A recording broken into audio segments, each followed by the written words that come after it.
Wow, I do not remember sharing the Michael Jackson video with you. I want to delete that forever.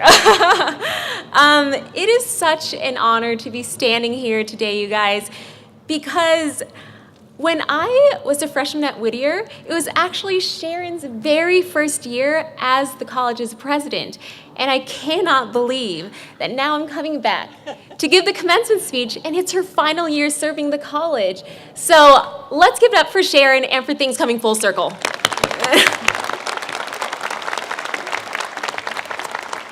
All right, so I know you guys are going to be sitting here for a while, and seeing that I am a fitness instructor, can you guys do something with me? Yes? Are you in? Okay. Everybody rise again. Everybody, even you guys up there. All right. So too much sitting, looking down at your phone's going to hurt the back, hamstrings tight. So why don't we do 10 squats in our medieval garb? Yes? I mean, I've never done it before, so let's be the first people to do it, yeah? Okay, so let me twist this over here. Okay, there we go. Okay, so proper form, y'all. Legs hip width apart, and try to sit down on your chair and get back up. I don't know, and if you're not able to, just mini pulses are okay. Okay, you guys ready? Yeah? Okay, all together now. Here we go. Count together. 10 and 9. Let's go. 8. Come on. 7, let's go. 6, lower. 5, 4, all the way down.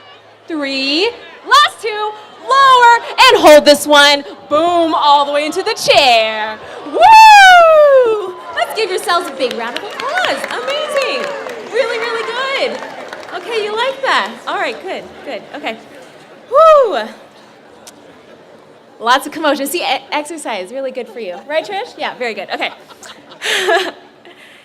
Now we're ready. We are ready. Being back here on campus makes me so emotional. I'm going to try not to cry because, okay, here, it's happening. It's happening. So many things happened here. I mean, when I look at Stauffer, who stayed in Stauffer when they were freshmen? Yeah, okay, Stauffer. I can vividly see the moment my mom and dad left me on the sidewalk, and I watched them drive away, and then I started bawling like an abandoned toddler. Anyone else or just me? Just me? Okay. When I look at the science building, which is new now, I can see myself frantically running up the stairs, trying to memorize the 4 nitrogenous bases of DNA. Let's see if I can still do it. Guanine, adenine, thymine, cytosine. Right, Dr. Fradinger? Dr. Valenzuela? Yes? Okay, I still got it.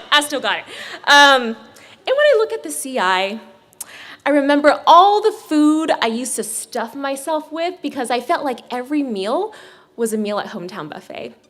And I wanted to take advantage. So let's just say the freshman 15 was very real. It was very real. Seeing these buildings again, seeing my professors again, makes me realize how big a role Whittier played in sculpting me into the person that I am today. So many micro decisions were made right here, and at the time, I thought they were trivial, but they ended up changing the entire course of my career. Graduates, I'm really excited and totally honored to be speaking to you today. From poet to poet, from peer to peer, I want to take this opportunity to have a real heart-to-heart with you guys. Before you march across the stage into adulthood, if you're feeling lost, if you're feeling unsure of what you're meant to do, it's okay. Don't worry. It's totally normal. Your 20s are meant for you to figure things out.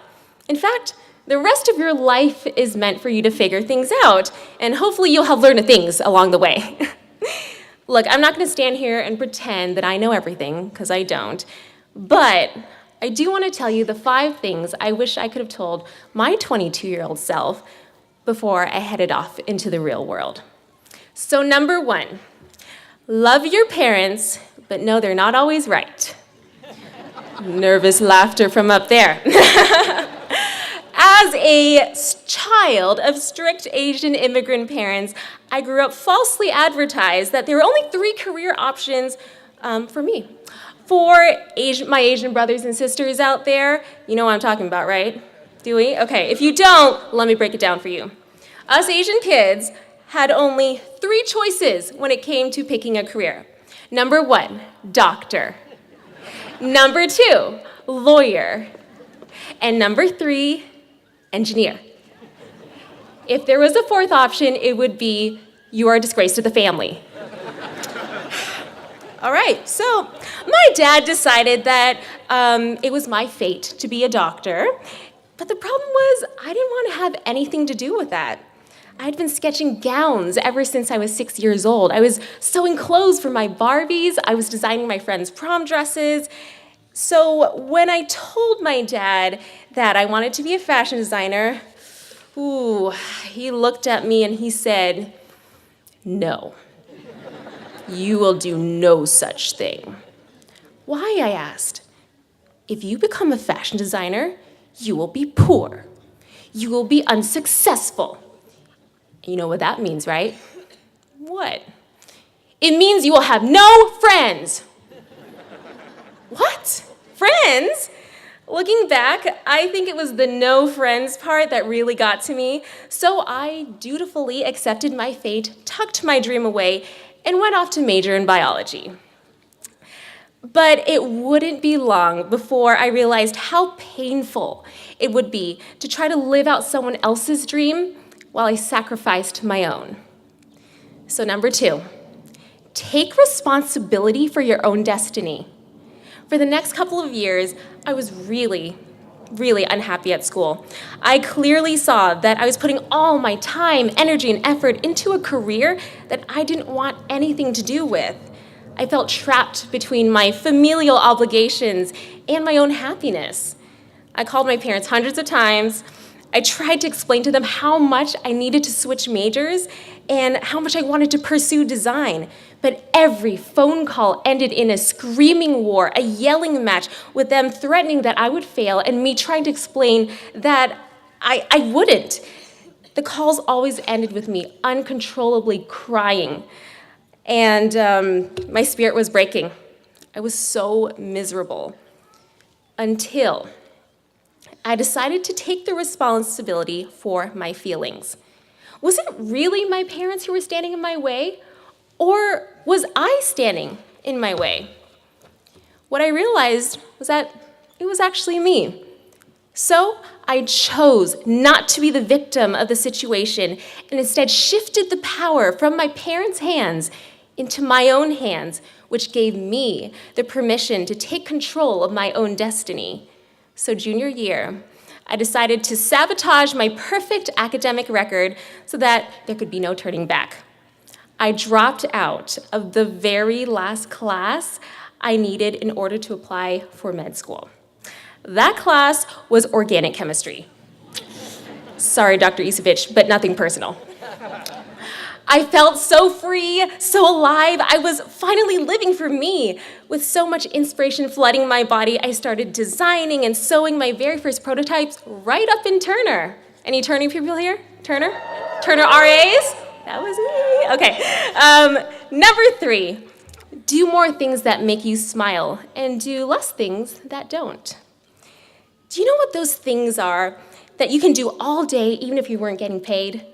I'm not talking about watching Netflix.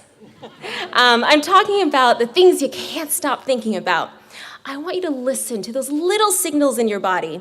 Don't ignore them. They do mean something. If you are thinking of something and it's making you breathe irregularly, or your heart is kind of tensing up, maybe that's something you shouldn't be doing. If you are thinking about something and all of a sudden your eyes open up and you smile and you feel those butterflies in your stomach, keep doing that. It all started with me leading some mini Pilates sessions up in Stauffer. The girls would gather in the common area and we would do some double leg lifts together. And so that's how I started teaching, just to my friends. It was also here at Whittier that I faithfully answered a Craigslist ad for an open Pilates instructor position at a gym in Uptown Whittier. Turns out, all those years of doing Mari Windsor's Pilates DVDs for 4 easy payments of $19.95 was finally paying off. I somehow got the job. Pilates was a godsend for me. It was one of the only things keeping me sane throughout college, especially with all my family career drama going on. When my parents found out I was teaching, they were furious. They told me to stop wasting my time. They told me to quit immediately and go back to studying. But I decided to stick with the things that made me smile. Number 4, give, give, give, and you shall receive. Graduating from Whittier meant leaving a life I already knew so well here. This also meant me leaving my Pilates students at the gym to leave for a job on the East Coast. My students were devastated. Who's gonna teach Pop Pilates now? We're gonna miss you so much. So it got me to thinking, well, how could I keep in touch? How could they still work out with me if I wasn't here? Well, that is how I got the idea to upload a 10-minute workout to a little website called YouTube. That year was 2009, and there was no money to be made, no fame to be had. It was really a different time, you guys. It was simply a video sharing site. And that's what I did. I simply shared. And number 5, if you're willing to bet on anything, bet on yourself. I was sitting in my cubicle in Boston right after I graduated, and I got a text from an old student with a photo of their finger pointing to something that sort of looked like my yoga bag in a magazine. And the text said, is this your yoga bag? My heart stopped. It was one of the bags I made in college. So I ran to the elevator, sprinted to my car, and drove over to Target as fast as I could. My body was shaking as I was walking towards the magazine stand. I found the magazine, I opened it up, and I was shaking so hard that I kept dropping it over and over again. Finally, when I calmed down, I picked it up, slowly turned the pages, and there it was. I saw it. Shape magazine had named my little yoga bag the hottest new product of the summer. It was now so clear to me what I needed to do. I quit my job. I bought a ticket to China that same day and flew out to Guangzhou the next day. I was gonna attend the biggest trade show in the world to find a manufacturer. I was gonna go big, because if I were gonna invest in anything, I was gonna invest in myself. When I got back to Boston, I had rent to pay, groceries to buy, no income and no money, just like my dad had predicted if I became a designer. You're right at that moment. But unlike my dad had predicted, being financially poor did not mean I would have no friends. I actually was beginning to make a lot of friends, you guys. Friends online all over the world, thanks to YouTube. What started as a genuine intention to give the gift of Pilates to 40 people at the gym turned into what is now the #1 female fitness channel on YouTube, Vlogilates, with over 4 million subscribers. What started as one class at a local gym right here in Whittier is a real-life format with over 4,000 Pop Pilates classes being taught every single month all over the world. What started as one sketch in the sidelines of my bio notebook in that science building right over there is now an international multi-million-dollar activewear brand. And bonus fact, what started as me asking the tutor, will you help me get an A, turned into that same guy getting down on one knee and asking me, Cassie, will you marry me? I knew you guys would like that. 10 years ago, Sam, who's sitting right over there, and I met at those fateful green tables in front of the business admin offices. You know what I'm talking about? I was a junior and he was a senior, and now we're getting married in October. So excited. Poets, you and I are cut from the same purple and gold fabric. We're both bred on this very same campus by these amazing professors taught to think outside of the box with our liberal arts education. When I was here, I promised myself that somehow, some way, I was gonna go out there and make Whittier proud. Class of 2018, after your caps are thrown and your selfies are taken, the next chapter of your life begins. As you write your story, give yourself the permission to make mistakes. Do the things you can't stop thinking about. And most importantly, be a good human. Good luck, everyone. Let's do this.